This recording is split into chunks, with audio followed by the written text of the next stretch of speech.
Hai, Assalamualaikum. Selamat datang ke Omar Didik bagi subjek Reka Bentuk dan Teknologi tingkatan 1. Untuk hari ini kita akan masuk topik yang ketiga dan keempat dalam bab Reka Bentuk Sistem Vertigasi. Okey, objektif pembelajaran kita hari ini ada dua lah, iaitu yang pertama kita akan hasilkan lakaran reka bentuk dan juga kita akan analisis elemen reka bentuk dalam sistem vertigasi. Awak boleh rujuk buku teks awak muka surat 120. Okey, lakaran. Kalau kita belajar macam sebelum ni lah, lakaran ni kita boleh jadi dua lah, iaitu dalam bentuk 2D ataupun dalam bentuk 3D. Contoh macam dekat gambar ni kan, kalau 2D ni kita ada panjang dan lebar, kalau 3D kita ada panjang, lebar dan juga tinggi. Okey, dalam kita nak buat lakaran ni, kita kena kenal pasti dululah teknik penyusunan yang macam mana kita nak. Kita ada dua jenis teknik penyusunan, iaitu teknik penyusunan jejari dan lagi satu adalah secara gegelang. Okey, kita tengok satu persatu. Kalau teknik penyusunan secara jejari ni macam mana? Okey, kalau secara jejari ni adalah di mana kita susun kita punya tanaman panjang macam tu, lepas tu kita stop sampai situ saja. Itu adalah sistem jejari. Macam jari kita kan, tak ada sambung dengan mana-mana. Kita tak ada pun sambung jari kita dengan jari telunjuk dengan jari ibu jari. Kat situ kita tak ada macam bersambung kan. Dia macam jari kita lah.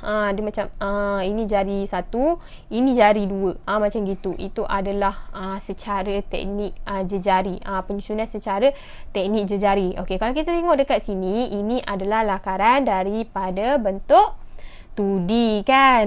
Daripada 2D, iaitu daripada pandangan atas. Daripada pandangan atas kita boleh nampak bentuk bulat ni, lepas tu macam mana dia punya penyusunan. Okey, ini adalah 2D.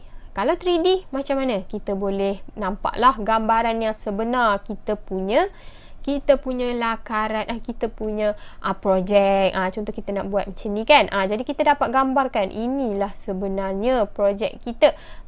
Okey, so kita tengok teknik penyusunan jejari ni macam mana je kan. Okey, kalau untuk pengetahuan awak, teknik penyusunan secara jejari ni adalah teknik yang mudah dan juga ringkas.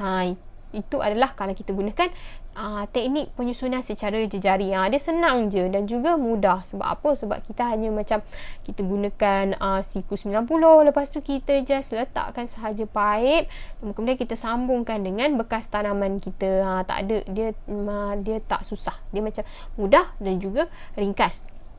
Tapi kalau penyusunan secara jejari ni, kalau tekanan rendah pada kita punya tangki nutrien kita, akan menyebabkan awak punya tanaman takkan dapat larutan baja pada bahagian belakang ni.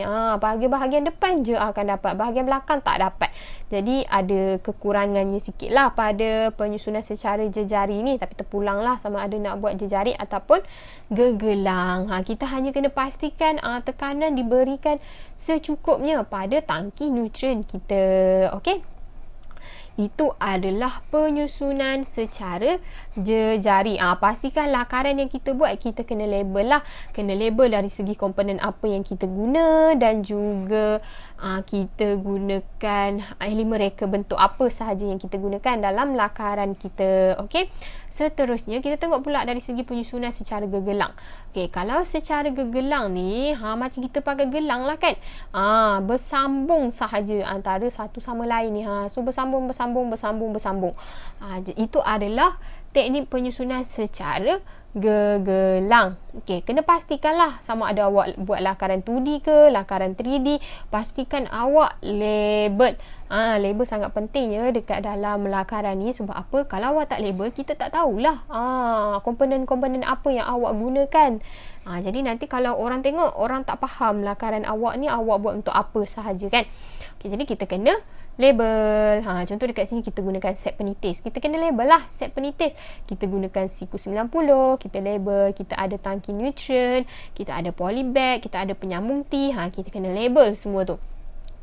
Okey, seterusnya kita tengok pula teknik penyusunan gegelang ni, dia akan agihkan air baja secara seimbang pada kesemua tanaman kita. Itu ada kelebihannya. Kelebihan yang kedua, kalau kita cabutkan atau kita tanggalkan kita punya tanaman ni, maka air tetap akan air tetap akan mengalir. Dia tak akan terjejas pun. Tak akan terjejas pada kita punya keseluruhan sistem ni. Kalau kita cabut satu ni, tak ada masalah. Sama ada kita nak cabut ni ke kan? Kita cabut ni lah contohnya. So dekat sini tak ada tanaman. So tak ada masalah. Air tak akan stop dekat situ. Air akan tetap berjalan. Itu kelebihannya kalau kita gunakan teknik penyusunan secara gegelang. Okey, kita tengok pula. Lepas kita dah lakar, kita kena analisis lah. Analisis kita punya lakaran berdasarkan elemen reka bentuk. Okey, elemen reka bentuk ni ada banyak kan. Itu kita ada garisan, rupa, bentuk, tekstur, saiz, warna dan juga ruang. Okey, kita tengok satu persatu. Kalau garisan dekat dalam sistem vertigasi ni dia akan menunjukkan lakaran laluan pipe saliran, injap kawalan dan juga komponen yang kita gunakan. Jadi garisan ni kita akan nampak lah dari segi kalau kita lukis tangki nutrien. Jadi kat situ kita ada guna elemen reka bentuk garisan. Okey, seterusnya kita tengok pula rupa. Rupa ni akan menunjukkan gambaran lakaran dalam bentuk 2D. Contohnya lah, rupa ni kita nampak lah dari segi pandangan atas ni macam mana, pandangan sisi macam mana. Kalau kita lukis dari segi pandangan hadapan, kita nampak lah macam mana. Jadi dekat situ itu adalah rupa. Kalau bentuk ni apa? Bentuk kalau dalam lakaran sistem vertigasi ni akan menunjukkan gambaran lakaran dalam bentuk 3D, iaitu dia akan menunjukkan keseluruhan pandangan mata sebenar kita. Jadi kita boleh nampak lah, kalau kita buat lakaran 3D, kita akan nampak macam mana pandangan sebenar untuk kita punya projek. Macam gitu. Contohnya macam tangki nutrien. Kita boleh nampak lah macam mana bentuknya, bentuknya panjang ke, pendek ke, macam gitu kita boleh nampak. Okey, seterusnya dari segi tekstur. Okey, kalau tekstur ni akan menunjukkan kesan rasa dan juga ekspresi pada objek yang kita lakar. Contohlah kita gunakan media tanaman kokopit. Jadi kita akan letakkan tekstur media tanaman kokopit tu pada kita punya lakaran. Okey, seterusnya dari segi saiz pula. Kalau saiz ni akan menunjukkan perbezaan jarak ataupun perbandingan komponen lah. Contohnya jarak antara bekas tanaman. Contoh kalau dalam sistem vertigasi ni kita kena letak macam jarak-jarak sikit kan kita punya tanaman. Jadi jarak-jarak itulah merupakan elemen reka bentuk saiz. Okey. Seterusnya kita tengok pula dari segi warna. Warna ni menunjukkan kesan tone pada objek yang dilakar. Contohnya lakaran tu kita gunakan teknik rendering. Contohnya kita gunakan teknik rendering. Kalau dekat belah cahaya, dia akan warna yang cerah. Kalau yang tak kena cahaya akan warna yang gelap kan. Macam gitulah. Okey, seterusnya dari segi ruang pula. Kalau ruang yang akan tunjukkan untuk ruang ni ditunjukkan untuk kita nak pisahkan antara satu komponen dengan komponen yang lain. Contohnya kedudukan komponen dengan persekitaran secara ilusi. Contohnya macam tangki kita, tangki nutrien, persekitaran contoh adalah tanah.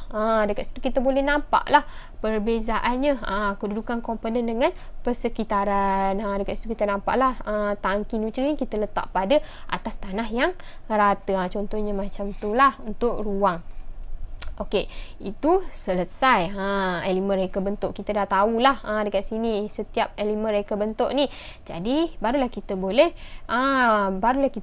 analisis kita punya elemen reka bentuk. Okey, kita ada, kalau kita nak analisis elemen reka bentuk ni, kita kena ada borang ni lah.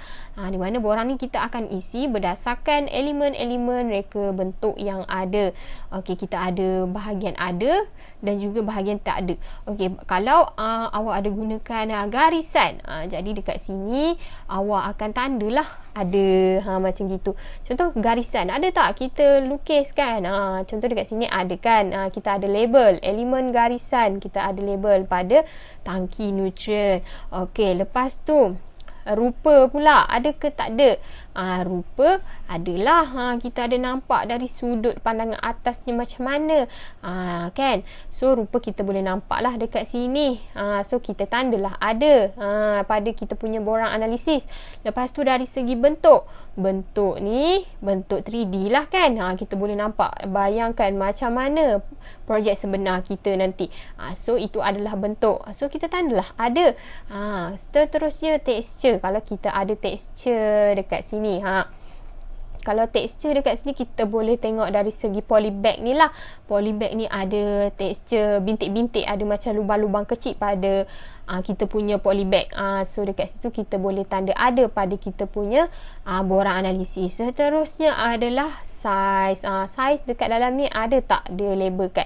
Kalau tak ada, kita tandakan pada tiada. Kalau ada, kita tandakan pada ada. Okey, seterusnya adalah warna. Warna kat sini kita tak adalah kan warna, tapi kita boleh tengoklah penggunaan teknik rendering tu. Nampak tak kita ada gunakan teknik rendering, iaitu gelap pada bahagian contoh macam dekat sini kan, kita boleh nampak lah gelapnya dekat sini cerah. So kita dekat situ kita ada gunakan elemen reka bentuk warna, jadi kita tandakan pada ada. Dan yang terakhir adalah ruang kan. So kita nampaklah ruang dari segi tangki nutriennya dan juga pada kita punya media tanaman ni. Nampak ruang yang kita gunakan tu. So kita tandakan ada.